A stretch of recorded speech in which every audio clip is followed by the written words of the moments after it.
Maganda nga ba yung bagong adjustment na ginawa nila kay Kimi? Sa Mobile Legends Guide na ito pag-uusapan natin kung paano i-maximize yung adjustment na yon at kung bakit hindi natin kailangan kunin lagi yung turtle. Kasama na rin dito lahat ng tama at maling decision na ginawa ko. Okay, let's go!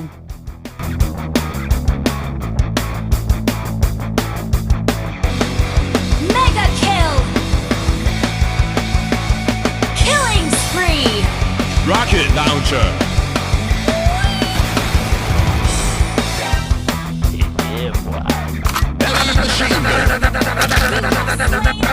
Why are you running? Why are you running? Oh my God! Watch out! Watch out! Watch out! Watch out! This is Sparta! Double kill! Triple kill!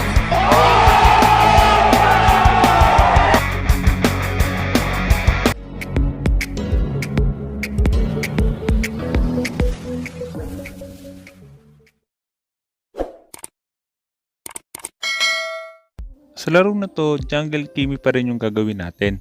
Ito yung item build at emblem na gamit natin. Mamaya ipapaliwanag ko kung bakit ito yung bagay sa kanya. Pagdating naman sa rotation na gagawin natin, depende yan kung nasan yung kalaban. Kung mapapansin nyo, Ling yung jungler ng kalaban. At titingnan ko muna kung saan siya nag-start. Kapag chinek natin sa mapa, maririnig natin kung saan magi-start yung kalaban. At dahil sa red nag-start yung Ling, ibig sabihin, possible na makuha pa natin yung Lito. Kaya pagtapos mag blue buff, maglilito tayo, tapos tsaka tayo kukuha ng mga farm sa bottom lane. At dahil nga pababa yung rotation niya, kaya ibig sabihin, pagtaas natin kunin lahat ng farm sa bottom lane, aakit naman tayo. Pagdating naman sa adjustment na ginawa kay Kimi, unang binago sa kanya, meron ng indicator na makikita yung basic attack tsaka yung first skill niya. Kaya ibig sabihin, mas madali na natin mapapatama yung first skill tsaka yung basic attack niya.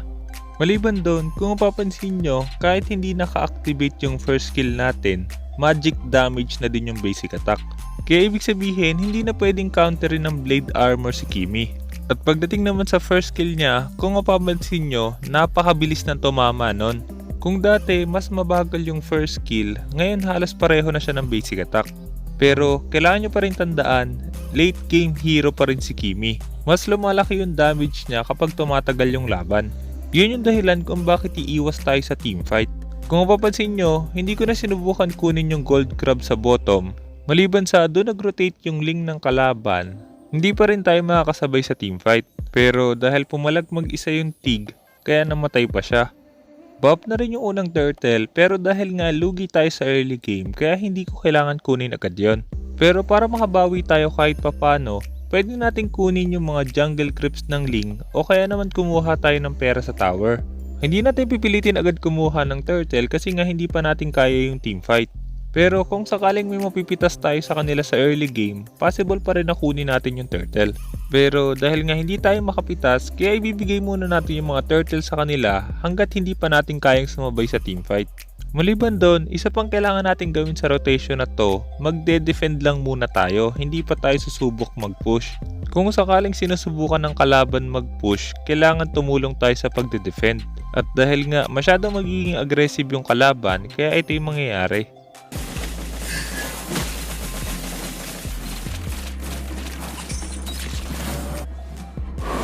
Change the world as I see fit!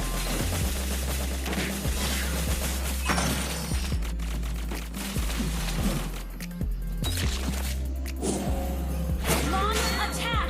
Genius!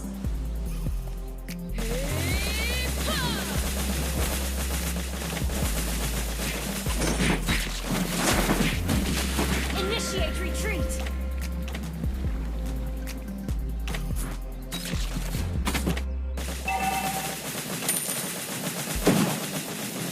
Initiate retreat!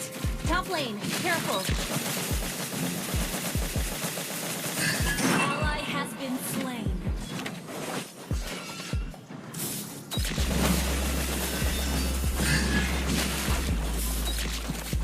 Namatay yung Bane natin sa top lane pero kung mapapansin nyo, ginamit na ng Ling yung ultimate niya. At dahil nga sumusubok mag-push yung kalaban sa top, kaya dapat i-defend natin yon.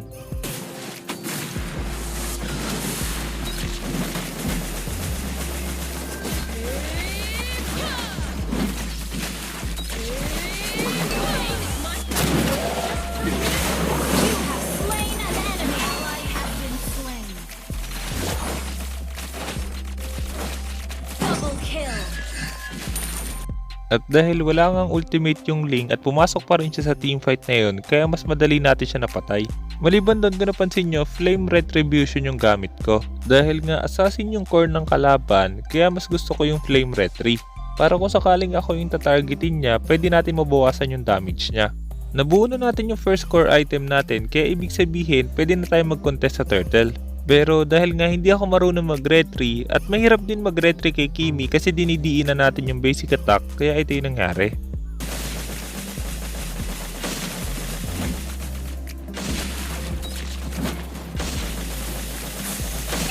An ally has slain the turtle. Mamamatay yung Chu natin sa bottom lane kaya magiging 2-6 na yung score. Pero mapapansin nyo dito, hindi ganun kalaki yung lamang ng kalaban, tapos ako pa rin yung may pinakamalaking gold. At dahil 5-minute mark na, ibig sabihin dapat na tayong kumuha ng mga tower. Yun yung isa sa mga paraan para mabawi natin yung lamang nila. Pero dahil lagi na mamatay yung mga side lane natin, kaya nahirapan ako mag-decide kung anong lane ba yung uunahin nating i-push. At dahil nga hindi pa natin kaya mag-push, kaya babalik lang muna tayo sa farming. Kailangan nyo rin tandaan na kapag tumatagal yung laban, nagiging pabor yun sa atin dahil nga late game hero si Kimi. Pagdating naman sa item build, kung dati ang first core item ni Kimi kadalasan Blade of Despair, ngayon naman dahil nga meron ng negative defense at magic damage na yung basic attack niya, kaya pwede na tayo magrekta ng Genius Wand. Gumagana yung Genius Wand sa basic attack ni Kimi, kaya ibig sabihin mababawasan natin yung defense ng kalaban gamit lamang yung basic attack. Holy Crystal naman para sa damage, Ice Queen 1 para sa magic lifesteal at slow, at yung dalawang huling item pwede nating palitan depende sa sitwasyon. Possible pa rin yung glowing 1 kay Kimi pero hindi yun gumagana sa basic attack niya. Gagana lang yung glowing 1 kapag inactivate natin yung first skill. Sa sitwasyon na to, dahil malapit na mag-up yung turtle at kaya na nating sumabay sa teamfight, kaya ibig sabihin pwede na nating i-contest yun. Pero kailangan nyo pa rin tandaan, napaka-importante ng positioning kay Kimi, lalong-lalo na sa teamfight. Kaya makikita nyo dito kung bakit hindi tayo basta-basta namamatay.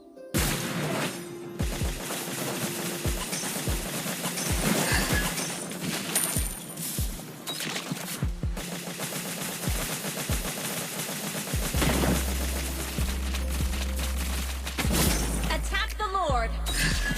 Attack the turtle. An enemy has been slain. Killing spree.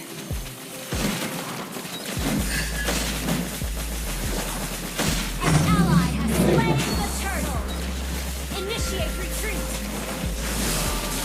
An enemy has been slain. I'll take the buff. Nakuha natin yung turtle tapos nanalo tayo sa teamfight na yon, kaya ibig sabihin bawi na tayo sa laban na to.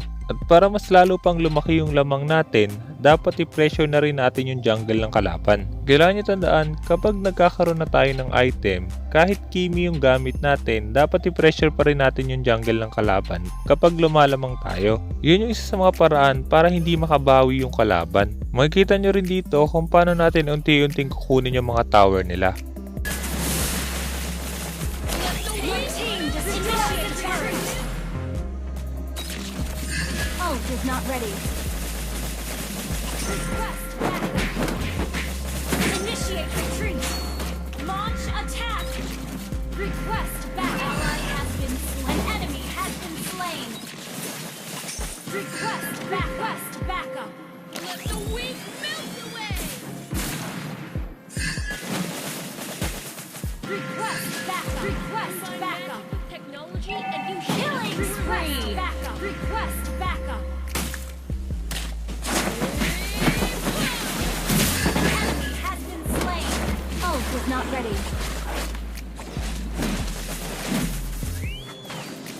Let the weak melt away. Initiate retreat. Take in the fresh air of the Empire. Request backup. Initiate retreat. Ally has been slain.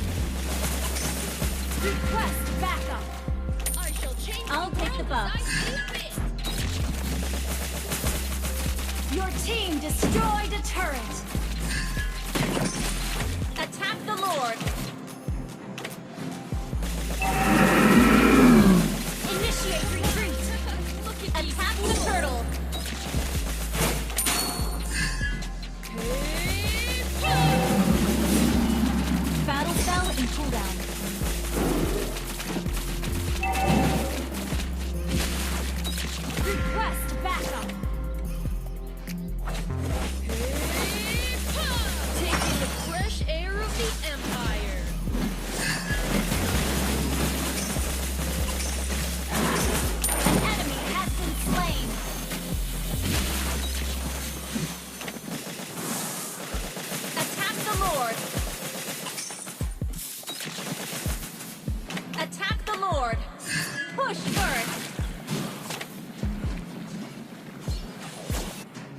Ult is not ready. Request backup. Pain is my special gift just for you. Let the weak melt away. Request backup.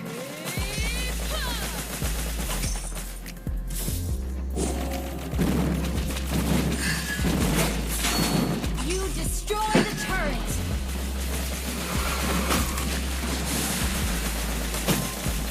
Combine magic with technology and you shall have true. Let the weak melt away. Initiate retreat. Our turret has been destroyed. Battle fell into cell. Our turret is under attack. Slain. Double kill. Mega kill. Shut down. Attack No the more. Lord. Attack the Lord.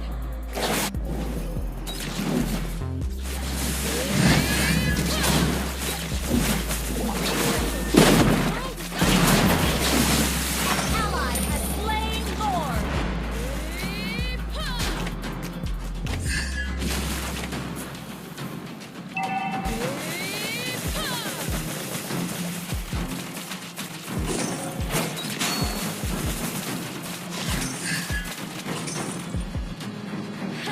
Running away?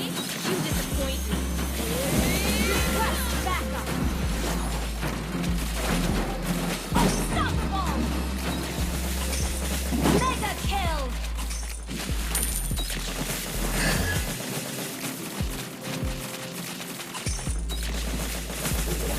An enemy has been slain. Your team destroyed a turret. Let the weak melt away. Ult is ready. Combine magic with technology and you shall have true. Your team destroyed a turret. Ult is ready. Initiate retreat. Let the weak melt away. Ult is ready. Destroy the turret. Request backup. Wait for me. Initiate retreat. Request backup. Taking the fresh air of the Empire. Our turret fell into cell.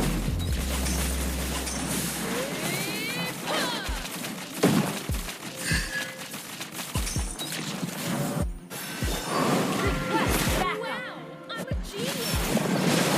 Let the weak melt away. You have slain an enemy. An enemy has been slain. Request backup. Double kill. Double kill. Triple kill. Team destroy the turret. Sana marami ka natutunan sa guide na to. At kung meron kang guide na gusto ipagawa, i-comment mo lang sa baba at susubukan gumawa ng guide tungkol doon.